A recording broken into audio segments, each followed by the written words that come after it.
د پاکستان سټیټ بانک په خپل کلنی ریپورت کې ویلي مالی کال 2023 کې د پاکستان په مایکرو اکونومیک حالاتو کې د غوړوالي پالیسیانو کې د استحکام نړیوالې مالیاتي ادارې IMF په پروګرام کې شمولیت غیر یقیني صورتحال کې د کمی او په نړیوال کچ د سازګار معاشي ماحول په مرسته د هیواد په اقتصاد کې د ودې شرط 2.5% ته رسیدلې ده.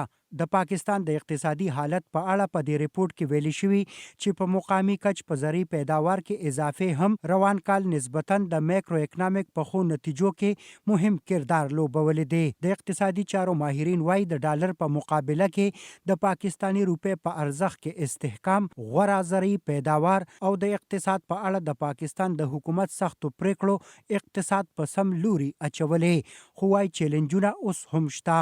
कुछ टारगेट भी हैं, कुछ चैलेंजेस भी हैं. ځینی اهداف او چیلنجونه لا هم شته، لکه په نړیوال کچ د جنگي صورتحال له کبله د تیلو او خوراکي توکو په نرخونو کې د اضافي خطر، د IMF د پروګرام دننه په پاتې کېدو د پاکستان د حکومت لخوا اقتصادي اصلاحاتو کې ناکامي، هغه چیلنجونه دي چې په اقتصاد کې ترلاسه شوي استحکام پر شا بوتلې شي.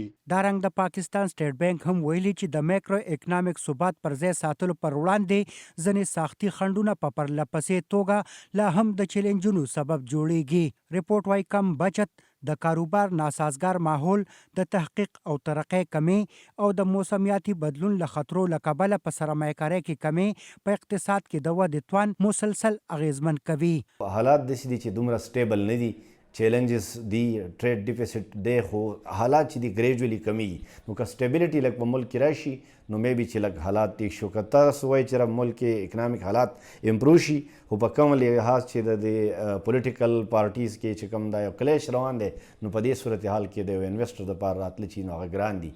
پاکستان دا وخت د سیاسي کړکېچ، خراب امنیتي وضع او د سخت اقتصادي بحران څخه تیریږي او د $130 ارب ډالرو څخه د زیاتو بهرنۍ قرضو د دروند پیټي سره مخ دی. څېړونکي وایي که څه هم د نړیوالې مالیاتي ادارې IMF سره په دې وروستو کې د $8 ارب د نوي قرض پروګرام لاسلیک کېدو سره یو څه استحکام راغلی او د اقتصادي سقوط خطر کم شوی، ولې په ګرانۍ قابو موندل اوس هم لوی چیلنج دی कि आम आदमी की जो इनकम है वो उस तरह से नहीं बढ़ रही है. د یو عام سړی په آمدن کې اضافه نه کیږي.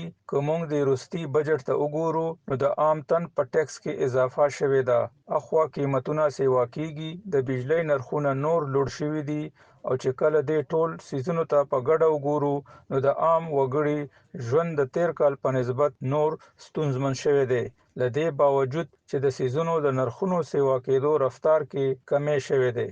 اخوا نړیوالې مالیاتي ادارې IMF هم په پاکستان کې په ګرانۍ کې د پرلپسې کمی پیشبینی کړې ده او په روان مالی کال کې د پاکستان دننه د ګرانۍ په سنګل ډیجټ 9.5% پاتې کېدو اټکل کړی دی. دا په داسې حال کې ده چې د ملګرو ملتونو تر مخه د پاکستان 15 سلنه آبادي یا په هر شپږو وګړو کې یو تن د خوراک د کمی یا لوږې سره مخ دی.